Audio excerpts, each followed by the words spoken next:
सुरुवातीला अतिशय उत्साहामध्ये जोशामध्ये शिववंदना इथे गायली गेली, त्यासाठी एकदा जोरदार टाळ्या वाजवा.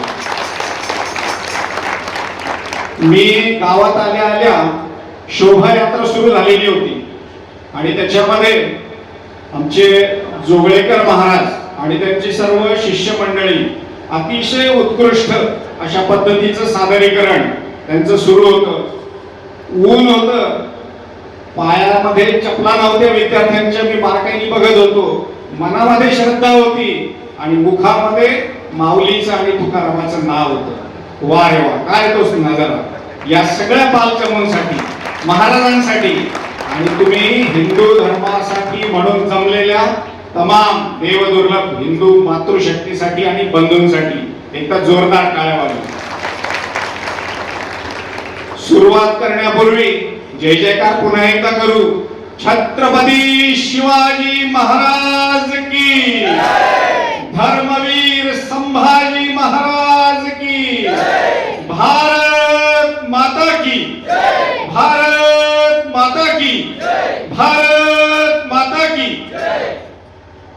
आता मला सांगा, हा भारत मातेचा जय जयकार आपण केला, हा जय जयकार कुणी कुणी करावा असं वाटतं तुम्हाला?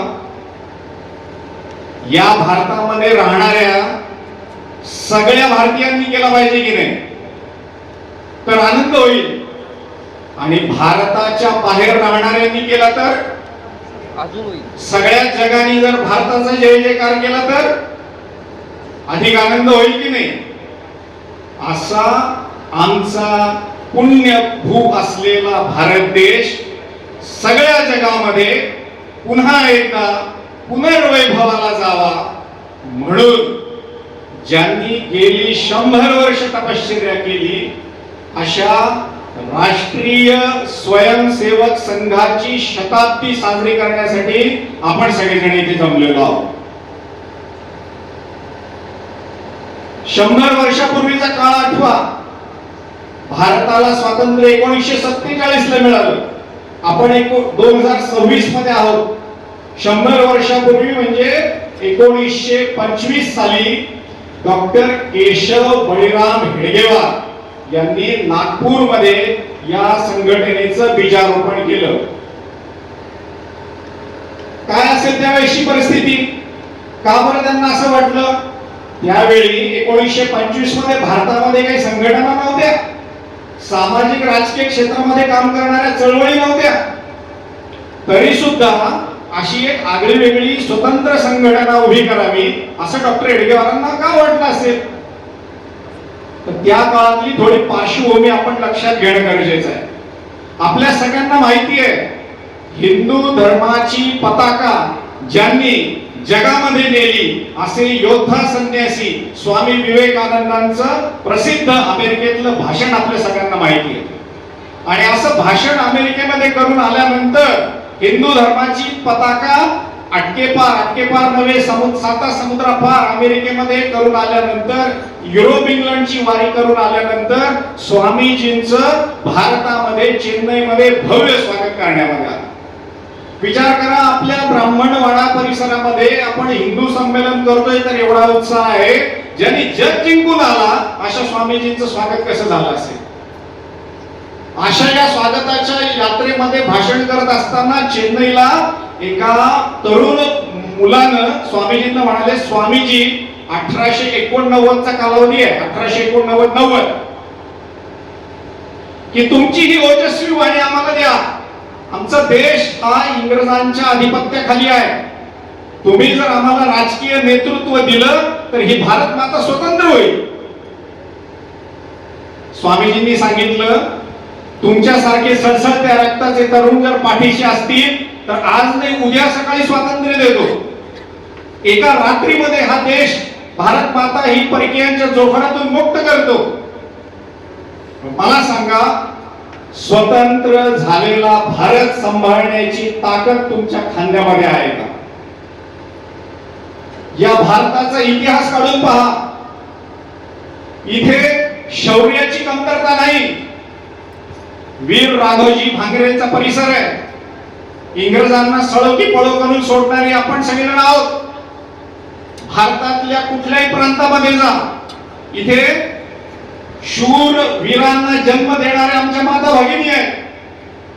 आमच्याकडे कुठल्याही संसाधनांची कमी नाहीये, तरी सुद्धा मूढभर लोक या देशामध्ये येतात आणि आम्हाला गुलाम करतात. हा आमचा वारंवार घडलेला इतिहास आहे.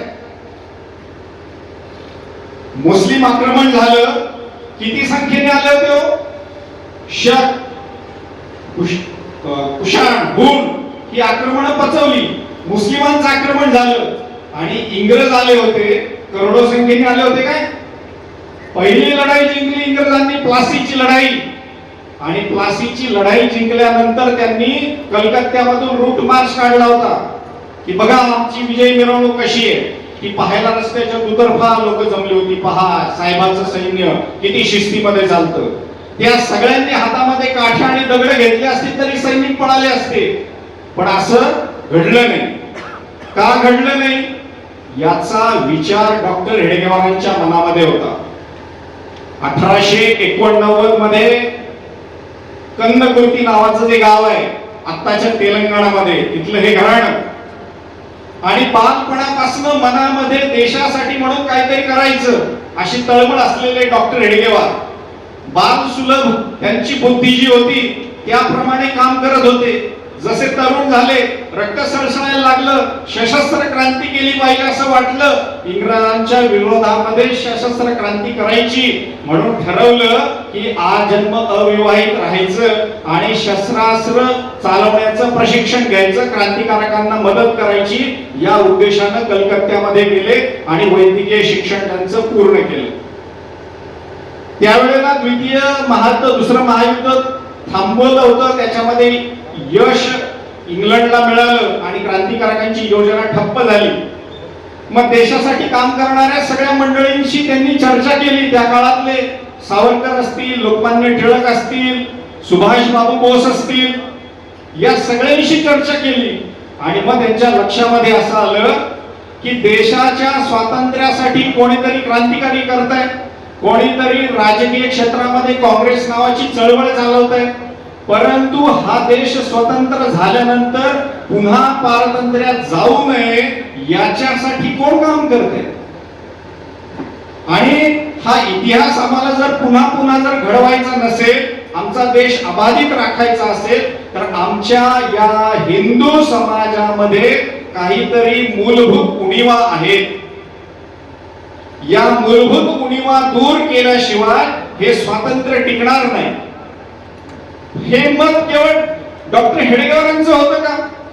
आज आपल्या देशाला ज्यांनी संविधान दिलं असं डॉक्टर बाबासाहेब आंबेडकर ज्यांनी संविधान सभेचं भाषण केलं, या भाषणामध्ये डॉक्टर आंबेडकर काय म्हणतात की या देशाच्या स्वातंत्र्यासाठी मी हे संविधान देतोय, पण हे संविधान देशाची रक्षा करायला तेव्हाच समर्थ आहे जेव्हा या देशातला प्रत्येक भारतीय आपापल्या वैयक्तिक स्वार्थांना दूर ठेवून एक राहील. कारण आमचा इतिहास असं सांगतो की आमच्या परकीय शत्रूंच्या मध्ये एवढं बाहुबल नाही की त्यांनी आमच्यावरती राज्य करावं. आम्ही आपापसातले स्वार्थ मोठे केले आणि आमचा देश चांदीच्या तस्करीमध्ये, चांदीच्या ताटामध्ये या परकीयांच्या समोर आम्ही अंगण दिलेला आहे. हा आमचा इतिहास आहे. हा इतिहास जर ची पुनरावृत्ती जर झाली तर हे संविधान देखील या देशाची रक्षा करू शकणार नाही. असं अनेक महापुरुषांचं जे चिंतन होतं, त्या चिंतनातनं डॉक्टर हेडगेवारांनी हे संघाची स्थापना केली. त्या काळामध्ये अजून एक गोष्ट वारंवार आपल्याला टीव्हीच्या माध्यमातून पाहायला मिळते की स्वातंत्र्यासाठी संघाचं योगदान नाही. स्वातंत्र्यासाठी काय केलं संघानं? तर स्वातंत्र्याच्या आधी एकदा नव्हे दोनदा डॉक्टर हेडगेवारांना 2 वेळेला 1 वर्षाची सश्रम कारावासाची शिक्षा झालेली आहे. जंगल सत्याग्रह एकदा केला, एकदा असहकार आंदोलन केलं. असं हे 1925 साली संघाचं लावलेलं रोपट डॉक्टरांना 15 वर्षाचा कालावधी मिळाला संघटना चालवण्यासाठी. 1940 ला डॉक्टरांचं देहावसान झालं. पण संकल्प असा होता की या देशातल्या प्रत्येक भूभागामध्ये हिंदूंना संघटितपणे आत्मविश्वासाने उभा करणारी संघटना बांधील, तेव्हा श्वास सोडेल. आपल्या आयुष्याच्या 15 वर्षामध्ये संपूर्ण शक्ती या संकल्पाच्या पाठीमागे उभी केली आणि 1940 ला संघाचा जो तृतीय वर्षाचा संघ शिक्षा वर्ग असतो, त्यावेळी काय पाहिलं तर त्यावेळेसचा म्हणजे 1940 अजून स्वातंत्र्य मिळायचंय, म्हणजे आजचा पाकिस्तान, आजचा बांगलादेश या सहित अखंड हिंदुस्थानातल्या प्रत्येक प्रांतातलं कोणी ना कोणी व्यक्ती या तृतीय वर्षाच्या प्रशिक्षणाला हजर राहिला. या अखंड हिंदुस्थानाचं छोटस रूप डॉक्टरांनी आपल्या या जीवनामध्ये पाहिलं. त्यानंतर 1947 ला आपल्याला माहिती स्वातंत्र्य मिळालं, पण स्वातंत्र्य मिळत असताना एक बळवंती जखम आपल्याला पाहायला मिळाली, ते म्हणजे धर्माच्या आधारावरती आमच्या देशाचे तुकडे झाले. भारत मातेचा डावा आणि उजवा हात कापून टाकण्यामध्ये आला. पूर्व बंगाल आणि पश्चिम बंगाल म्हणजे पूर्व पाकिस्तान, पश्चिम पाकिस्तान अशा या दोन देशांची निर्मिती झाली. आणि या फाळणीच्या कालावधीमध्ये त्यावेळेस लाहोर, कराची इथं संघाच्या शाखा चालायच्या. त्यावेळेला संघाचे दुसरे सरसंघचालक गोळवलकर गुरुजी यांनी सर्व स्वयंसेवकांना सांगितलं की या लाहोर, कराचीतला शेवटचा हिंदू जिवंतपणे स्वतंत्र भारतात येत नाही तोपर्यंत ठिकाण आपलं सोडायचं नाही. या सर्व हिंदूंना सुरक्षित भारतामध्ये परतवण्याचं काम राष्ट्रीय स्वयंसेवक संघाने केलेलं आहे. नंतर याकडून दिल्लीमध्ये मोठे लोंढे आले. या विस्थापितांसाठी म्हणून सेवा कार्यामध्ये संघानं मोठ्या हिमतीनं जोखून दिलं. आणि त्यानंतर खऱ्या अर्थानं सिंगापूरचा राष्ट्रीय स्वयंसेवक संघापूरचा संघर्षाचा काळ, अतिशय जोखमीचा काळ सुरू झाला. ते म्हणजे 1948 मध्ये दुर्दैवाने महात्मा गांधींची, राष्ट्रपिता महात्मा गांधींची हत्या झाली. महात्मा गांधींच्या हत्येचं पाप संघावरती लादण्याचा काम काही राजकीय मंडळींनी केलं. संघावरती बंदी आली. 1948 ला संघावरती बंदी आली. 1948 मध्ये संघ विचाराचं कुठलंही सरकार नव्हतं, शासनामध्ये कोणी संघ विचाराचं नव्हतं. परंतु न्यायालयीन लढा दिल्यानंतर या आरोपातनं संघाची पूर्णपणे मुक्तता झाली. आणि तरी सुद्धा पुन्हा एकदा सांगितलं गेलं की आपल्यावरती आरोप लादलेले, गांधी हत्येनंतर स्वयंसेवकांची घरं जाळणारे हे सगळे आपले हिंदू बांधवच आहेत. आपलं कोणाशीही वैर नाही. संघाची बांधणी करायची म्हणजे सर्व हिंदूंचं संघटन करायचं, हिंदूंमधल्या ठराविक भागाचं संघटन करायचं नाही. सगळेच आपले, कोणीच आपलं विरोधी नाही. अशा अर्थानं पुन्हा एकदा संघटन बांधणी केली गेली. संघाच्या शाखा वाढत राहिल्या आणि संघाच्या ताकदीची चुणूक परत एकदा बघायला मिळाली 1952 मध्ये. 1952 मध्ये या देशामध्ये गोहत्या बंदीसाठी मोठं आंदोलन झालं. 52 मध्ये मोबाईल नव्हते, टीव्ही नव्हते, मोबाईल नव्हते, कुठली साधनं नव्हती, पण 1,52,00,000 सह्यांचं निवेदन केंद्र सरकारकडे देण्यामध्ये संघ आणि संघाचे स्वयंसेवक विशेषत्वाने त्याही काळामध्ये ही मातृशक्ती संघाच्या पाठीशी उभी होती. या सर्वांच्या मदतीनं एवढं मोठं आंदोलन उभं राहिलं. त्यानंतर गुरुजींनी सांगितलं संघाची शाखा वाढत गेल्या, संघाची ताकद वाढत गेली. आता विविध क्षेत्रांमध्ये काम केलं पाहिजे. समाज जीवनामध्ये जिथे जिथे समस्या आहेत त्या समस्यांची सोडवणूक करण्यासाठी म्हणून संघाच्या स्वयंसेवकांनी काम केलं पाहिजे. आणि मग आमचे वनवासी भागामधले जे वनवासी बांधव आहेत त्यांच्या प्रचंड समस्या आहेत, अनेक अडचणी आहेत. याच्यासाठी म्हणून कोण काम करेल, त्यांची सेवा कोण करेल, तर वनवासी कल्याण आश्रम नावाच्या संघटनेची स्थापना संघाच्या स्वयंसेवकांनी केली. विद्यार्थ्यांचे अनेक प्रश्न आहेत, त्यांच्या प्रश्नांची सोडवणूक कोण करेल, तर अखिल भारतीय विद्यार्थी परिषदेची स्थापना झाली. मजदूरांचे अनेक प्रश्न आहेत, त्यांची सोडवणूक कोण करेल, तर भारतीय मजदूर संघाची स्थापना झाली. समाज जीवनातल्या आज कुठल्याही क्षेत्रामध्ये जा, त्यातल्या समस्या सोडवणारी जी काही संघटना असेल ती राष्ट्रीय स्वयंसेवक संघाच्या विचारातनं तयार झालेली संघटना आहे. आणि अतिशय आनंदाने मी हे सांगू शकतो, या सर्व संघटना त्यांच्या क्षेत्रामध्ये क्रमांक 1 च्या संघटना आज आहेत. त्यानंतर मोठे काम जे झालं ते 1980 मध्ये उडुपीला एक धर्मसंसद भरवली गेली. या देशातले चारही पीठांचे शंकराचार्य जे आहेत यांना एकाच व्यासपीठावर आणण्यामध्ये संघाला यश मिळालं. आणि या चारही शंकराचार्यांनी एकमुखाने काय सांगितलं तर सांगितलं आम्ही सगळे हिंदू एकाच भारत मातेची लेकरं आहोत. इथे स्पृश्य अस्पृश्यता दलित आगडा पिछडा लहान मोठा कोणी नाही. न हिंदू पतितो भवे, कोणी हिंदू पतित नाही. आम्ही सगळे बंधू आहोत, आम्ही सगळे सारखे आहोत. आणि भारतातल्या कुठल्याही धर्मग्रंथांमध्ये अस्पृश्यता नावाची गोष्ट नाही. हे पहिल्यांदा चारी शंकराचार्यांना एकत्रित करून सांगण्याचं काम या काळामध्ये झालं. भारतावरती जेव्हा जेव्हा संकट आले, भारताच्या रक्षणासाठी या भारताच्या सीमेवरती सैन्य हे आपले प्राणपणाला लावून लढत असतं. पण या सैन्याच्या मदतीला वारंवार राष्ट्रीय स्वयंसेवक संघ गेलेला आहे. भारताच्या स्वातंत्र्यानंतर लगेचच पाकिस्तानच्या कबाली सैन्याने काश्मीरमध्ये हल्ला केला आणि सैन्य तिथं उतरवायचं असेल तर श्रीनगरचं विमानतळ तयार पाहिजे. त्या विमानतळावरती बर्फ होतं. हे बर्फ रात्रीतून हटवण्याचं काम राष्ट्रीय स्वयंसेवक संघाच्या स्वयंसेवकांनी केलं आणि देशाच्या रक्षणासाठी पहिल्यांदा सैन्याच्या खांद्याला खांदा लावून स्वयंसेवकांनी मदत केली. 62चं युद्ध असेल, 65चं युद्ध असेल, दोन्ही युद्धाच्या वेळेला दिल्लीतली जी परिस्थिती असेल, गृह आपल्या पोलीस खात्याच्या मदतीसाठी म्हणून स्वयंसेवकांनी काम केलं. आणि याचा परिणाम म्हणून 1963 मध्ये या देशाचे त्यावेळेसचे पंतप्रधान पंडित जवाहरलाल नेहरू यांनी 3000 स्वयंसेवकांना प्रजासत्ताक दिनाची आपली जी परेड असते या परेड मध्ये सहभागी होण्यासाठी म्हणून बोलवलं. हेही 1963 मध्ये झालं. त्यानंतर आसेतू हिमाचल भारताला जोडून ठेवण्यासाठी म्हणून कन्याकुमारीचं आपण आज जे पाहतो विवेकानंद शिला स्मारक, त्याची निर्मिती करण्यामध्ये संघाचा मोठा भाग आहे. प्रत्येक घरामध्ये जाऊन फक्त 1 रुपया निधी गोळा केला आणि हा प्रत्येक हिंदू धर्मियाचा एक रुपया गोळा करत आज विवेकानंद शिला स्मारक मोठ्या दिमाखामध्ये आपल्याला कन्याकुमारीला असलेलं पाहायला मिळालं. भारतामध्ये आपल्या हिंदू समाजामध्ये असलेली जातीय तेढ जी आहे याच्यावरती प्रहार संघाचे तिसरे सरसंघचालक जे होते तर त्यांनी 1974 ला पुण्यामध्ये जी वसंत व्याख्यानमाला झाली तर त्याच्यामध्ये असं सांगितलं की जातपात पाळणं हे जर पाप नसेल तर या जगात दुसरं कुठलं पापच नाही. म्हणजे जातपात पाळू नका, जातपात पाळणं हे पाप आहे असं अर्थाचं विधान हे संघाने सगळ्यांपुढे उभं केलं उदाहरण. आणि 1975 ला पुन्हा एकदा राजकीय आकसातून संघावरती घाला घालण्यात आला. ते म्हणजे देशामध्ये आणीबाणी लागली. या देशातली लोकशाही संपली. आज तुम्हाला आम्हाला जे बोलण्याचं स्वातंत्र्य आहे, मतदानाचा अधिकार आहे, हा सगळा काढून घेण्यामध्ये आला.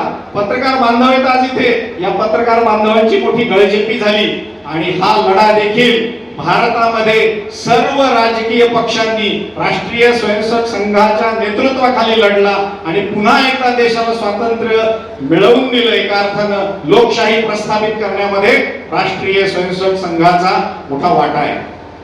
1989 म्हणजे बरोबर डॉक्टर हेडगेवारांच्या जन्माला 100 वर्ष पूर्ण झाली. या शताब्दी निमित्तानं संघाने असं ठरवलं की समाजामध्ये अनेक अडचणी आहेत, समाजात पुढचे प्रश्न आहेत, ते सोडवण्यासाठी काहीतरी सेवा कार्य केली पाहिजे. छोट्या मोठ्या सेवा कार्यांची सुरुवात या 1989 पासून झाली. आज संपूर्ण भारतामध्ये 1,50,000 सेवा कार्य आहेत. ही सेवा कार्य म्हणजे 365 दिवस चालणारी सेवा कार्य आहे. गावातली यात्रा आहे आणि त्यांच्यासाठी अन्नदान पाणी पुरवलं अशी तात्कालिक सेवा कार्य नाही. 365 दिवस वर्षभर चालणारी सेवा कार्य भारतभरामध्ये 1,50,000 पेक्षा जास्त आहे. आणि नैमित्तिक सेवा कार्य आपण सर्वांनी पाहिलेली आहे. 1993 ला लातूरचा भूकंप झाला. या भूकंपाच्या वेळी सगळ्यात आधी धावून जाणारा राष्ट्रीय स्वयंसेवक संघ होता. 2001 चा अहमदाबादचा भूकंप असू दे, इथेही संघ सर्वात पुढे होता.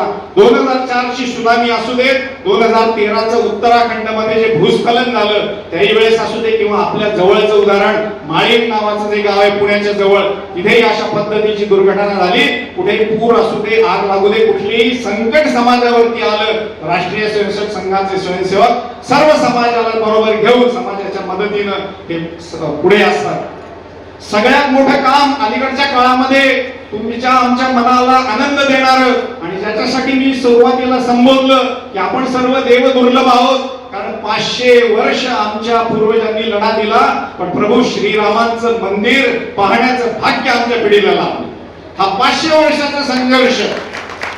या संघर्षामध्ये देखील राष्ट्रीय स्वयंसेवक संघाचं प्रचंड मोठे योगदान आहे. प्रत्येक गावातनं शिलापूजन करत करत प्रत्येक गावामध्ये रामाचं काम बिंबवण्याचं काम असेल, 9 कोटी सह्यांची निवेदन गोळा करण्याचं काम असेल, किंवा आता मंदिराची जी प्रतिष्ठापना झाली त्यावेळेला भारतातल्या 5 लाख गावांपर्यंत अक्षराभियान पोहोचवण्याचं काम असेल, हे सर्व हिंदू समाजाच्या मदतीनं राष्ट्रीय स्वयंसेवक संघाने काम केलेलं आहे. ज्या ज्या वेळेला हिंदू अस्मितेवरती घाला घालायचा प्रयत्न होतो त्या वेळेला राष्ट्रीय स्वयंसेवक संघ उभा ठाकलेला आहे. आपल्या देशाचा दक्षिण भागातला राम सेतू जो आहे, आपले सर्वांची मान्यता आहे की प्रभू श्रीराम श्रीलंकेला गेले त्यावेळेला वानरांच्या मदतीने त्यांनी हा सेतू उभारला. या राम सेतूला जहाज तिथून जावीत म्हणून तोडण्याचं पाप घाट घालण्यामध्ये आला होता. हा देखील सर्व समाजाच्या मदतीनं संघानं हडून पाडलेला आहे.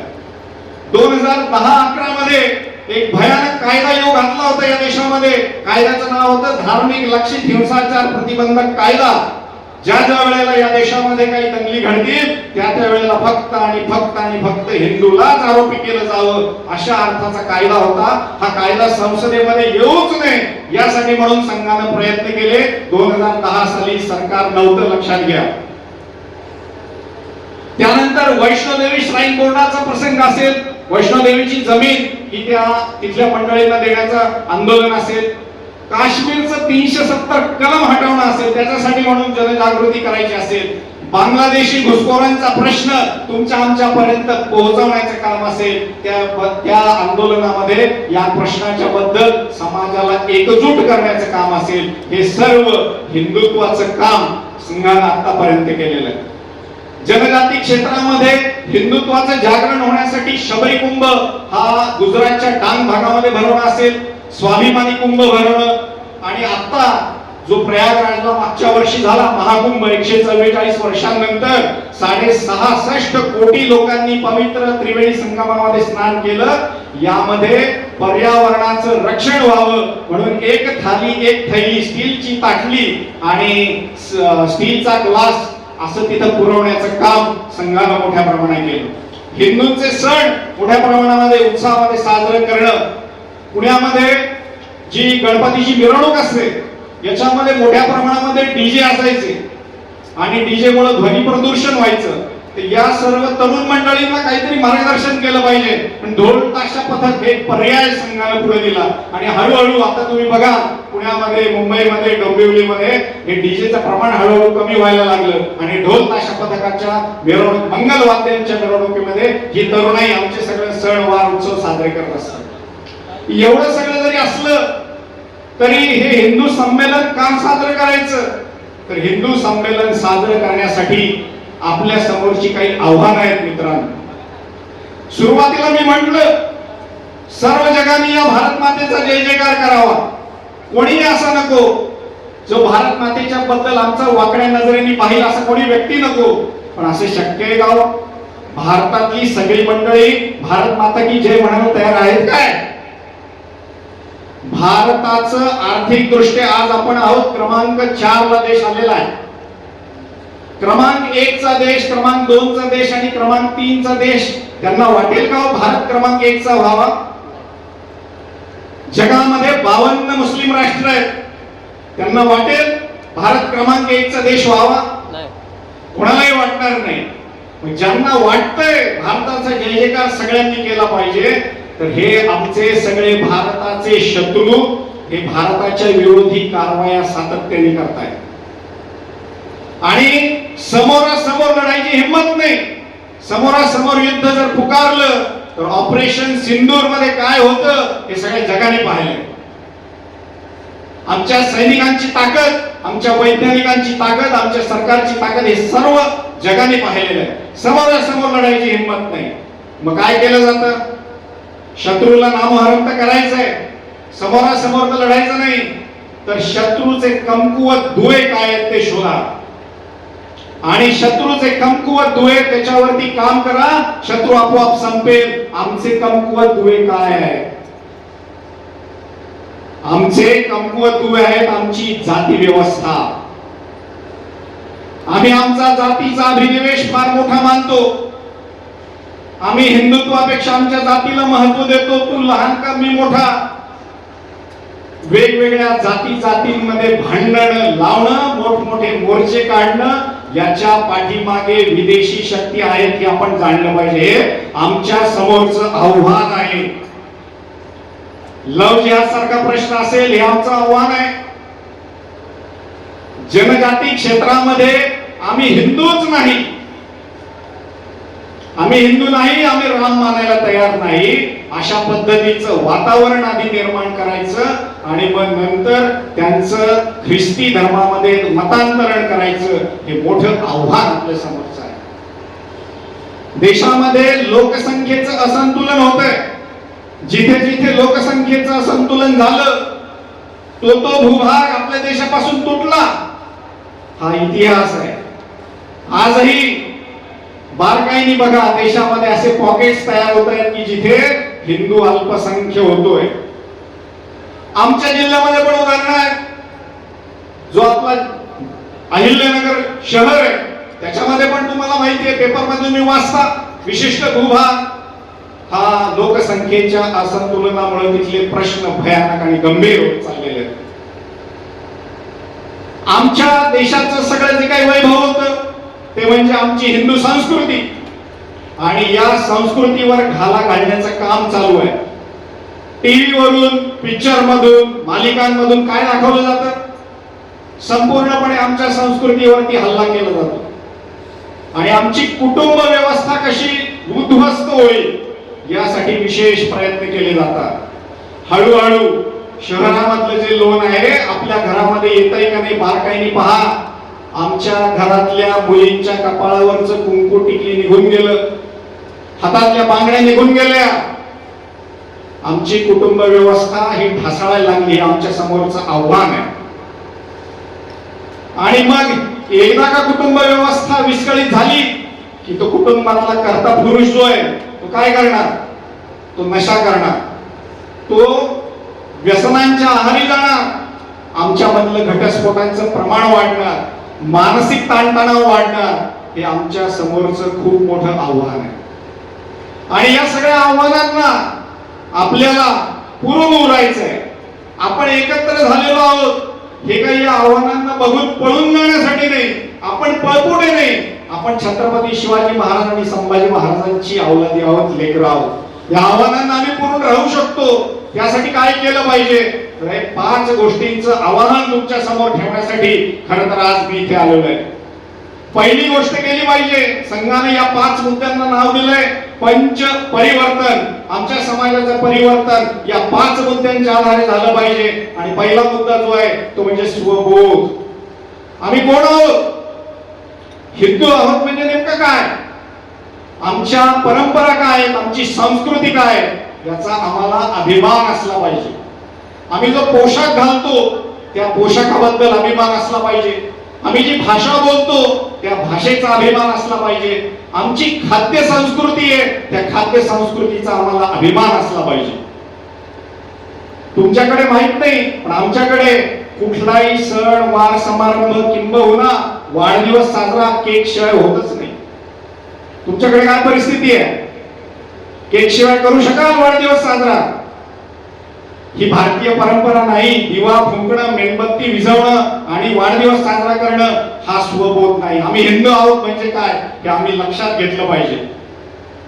दुसरी गोष्ट म्हणजे समरसता. जातींमधली भांडणं, जातींमधला दुरावा आम्हाला नष्ट करावा लागेल. त्यासाठी भाषणबाजी करणं उपयोगाची नाही. प्रत्यक्षामध्ये आचरण केलं पाहिजे. कोणी लहान नाही, कोणी मोठा नाही. काय कसं ठरवणार? गावामध्ये समरसता आहे की नाही? सगळ्या हिंदू समाजाला मंदिरामध्ये प्रवेश पाहिजे. गावाचा पाणवठा सगळ्या हिंदू समाजासाठी खुला पाहिजे. गावातलं स्मशान सर्व हिंदूंसाठी खुलं पाहिजे. काही गावांमध्ये अजून ही परिस्थिती आहे. हिंदूंची वेगवेगळ्या ज्ञातींची स्मशानभूमी वेगवेगळी आहे. हिंदूंना, सर्व हिंदूंना मंदिरामध्ये प्रवेश नाही, ही परिस्थिती आपण सर्वांनी मिळून ठरवलं. आमच्या गावची परिस्थिती तर आम्ही बदलू शकतो. हे गोष्ट आपल्याला समरसता म्हणून करायचे. आमच्या कुटुंबाचे संस्कार, आमच्या कुटुंबामधल्या लहान लहान मुलांचं धार्मिक शिक्षण हे आम्हाला करायचंय. 2 वेळेच्या जेवणापैकी 1 वेळेचं जेवण किमान एकदाच सगळ्या कुटुंबातल्या सगळ्या सदस्यांनी, लहान मोठ्या सर्वांनी एकत्रित घ्यायचं. आठवड्यातून किमान अर्धा तास, 1 दिवस आपली कुलदेवता असेल तिचं भजन पूजन सगळ्यांनी, नातवंडापासून आजोबापर्यंत सर्वांनी एकत्रित बसून करायचं. असं आम्हाला आमच्या कुटुंबाचे हे संस्कार आहेत, हे एका पिढीपासून दुसऱ्या पिढीपर्यंत द्यावे लागतील. अहो, साधा आपला पाय लागला चुकून आपण काय करतो? त्याला नमस्कार घालतो, माफी मागतो. कुठल्या शाळेत शिकवलं? कुठल्या विद्यापीठाच्या अभ्यासक्रमामध्ये? हे आमच्या संस्कृतीमध्ये आहे. ही संस्कृती जर या पिढीपासून दुसऱ्या पिढीला द्यायची असेल तर हे कौटुंबिक शिक्षण आम्हाला हे करायला लागेल, कुटुंब प्रबोधन करायला लागेल. सगळ्यात महत्वाचा भाग, हा देश माझा आहे. या देशामध्ये माझे सगळेच प्रश्न सुटलेत असं नाही. अनेक समस्या असू शकतील, प्रसंगी आंदोलन करायला लागतील, सरकारच्या विरोधात देखील आंदोलन करायला लागतील. पण त्यासाठी म्हणून मी रस्त्यावर उतरत असताना गाड्यांची तोडफोड करणार नाही. देश माझा आहे, गाड्या माझ्या आहेत. या देशातलं सार्वजनिक वाहतूक व्यवस्था जी माझी, एसटी मध्ये मी तंबाखू खाऊन थुंकणार नाही. रस्त्यावरती न थुंकणं हीच आमची देशभक्ती आहे. देशाचं रक्षण करायला सैनिक समर्थ आहे. देशासाठी तुम्हाला मरण्याची गरज नाही, देशासाठी जगण्याची गरज आहे. आणि देशासाठी जगायचं म्हणजे काय? तर माझा परिसर स्वच्छ ठेवीन. जे छोटे छोटे नियम शासनानं सांगितले सगळे नियम पाळीन. हेल्मेट घातल्याशिवाय तू चाकीवरून जाणार नाही, सीट बेल्ट लावल्याशिवाय 4 व्हीलर चालवणार नाही. ज्या वेळेला सिग्नल असेल तर त्या सिग्नलला मी माझी गाडी थांबवेन. शासनानं वेळोवेळी देश चालवण्याचे जे काही नियम केलेले ते काटेकोरपणे सगळे पाळेन, कारण देश माझा आहे आणि देश मला मोठा करायचा आहे. जगामध्ये गेल्यानंतर आपण म्हणतो, अरे मी इंग्लंडला गेलो होतो, अमेरिकेला गेलो होतो, काय स्वच्छ रस्ते. त्यांचे रस्ते स्वच्छ आहेत कारण ते मोठे देश आहे किंवा प्रगत देश आहे असं नाहीये. त्यांनी रस्ते स्वच्छ ठेवले म्हणून ते प्रगत झालेले आहे. त्यांनी शिस्त पाळली. जपानमध्ये आपण बघतो तर जपान मोठा आहे म्हणून शिस्त नाहीये. जपानच्या लोकांनी शिस्त आणि पाळली म्हणून जपान हा मोठा देश झालेला आहे. तर हा नागरी शिष्टाचाराचे सगळे मुद्दे आम्ही पाळू. आणि ही सगळी प्रगती करत असताना, हे सगळं करत असताना एक गोष्ट लक्षात ठेवायची, सगळ्यात मोठा शक्ती, सर्वशक्तिमान जर कोणी ईश्वराच्या शक्तीचं प्रतीक असेल तर ते आमच्या अवतीभोवतीचं पर्यावरण आहे. आमची गंगा माता असेल, नदी असेल, झाडं असतील, डोंगर असेल, हे सगळं सुरक्षित राहिलं तर आम्ही सुरक्षित राहणार. हे जर सुरक्षित राहिलं नाही तर आम्ही देखील सुरक्षित राहणार नाही. म्हणून या पर्यावरणाचं रक्षण करण्यासाठी काय करू शकतो? प्लास्टिकचा कमीत कमी वापर करणं. अहो, गाय आपली जगावी, गोमातेचं रक्षण व्हावं म्हणून सर्वजण धडपडतात आणि आपल्याकडून नकळतपणे घरामध्ये केळी आणतो प्लास्टिकच्या कॅरी बॅग मध्ये. केळी खाल्ल्यानंतर साली त्या प्लास्टिकच्या कॅरी बॅग मध्ये टाकतो आणि रस्त्यावर फेकल्यानंतर त्या साली खाण्यासाठी गाय त्या प्लास्टिक सहित, कॅरी बॅग सहित त्या साली खाते. प्लास्टिक काही पचत नाही. गाईच्या पोटामध्ये अशी एक रचना असते की ते सगळं साठून राहतं. त्या प्लास्टिकचा गोळा होतो आणि आपण या गोमातेचा बळी घेतो. असं हे प्लास्टिक घरामधलं कुठलाही सण समारंभ असेल, आम्ही घरामध्ये सजावटीचं साहित्य आणतो. झेंडूच्या फुलांच्या माळा प्लास्टिकच्या पिवळ्या कुठून येतात? या सगळ्या चीन मध्ये उत्पादित होतात. आमचा शत्रू देश आहे. या देशाच्या अर्थकारणाला आम्ही हातभार लावत असतो. तर हे प्लास्टिक आमच्या जीवनात हद्दपार करता येईल का? बाजारामध्ये जात असताना कापडी पिशवीचा वापर करू, घरामध्ये प्लास्टिकची पिशवी आणणार नाही, हीच माझी देशभक्ती. और छोट्या छोट्या छोट्या गोष्टींमध्ये देशभक्ती आहे. फार मोठ्या गप्पा मारण्याची गरज नाही. आणि हे छोटे छोटे परिवर्तनाच्या गोष्टी आज इथून संकल्प घेऊन जायचा आहे. याने माझा देश बळकट होणार आहे. पुन्हा माझ्या देशामध्ये सोन्याचा धूर निघणार आहे आणि त्याच्यासाठी माझं एक छोटस योगदान मी आजपासून करेल, असा दृढ संकल्प आपण सगळ्यांनी घेऊया. इथे मी थांबतो. आपण सर्वांनी हा संकल्प पाळावा अशी अपेक्षा.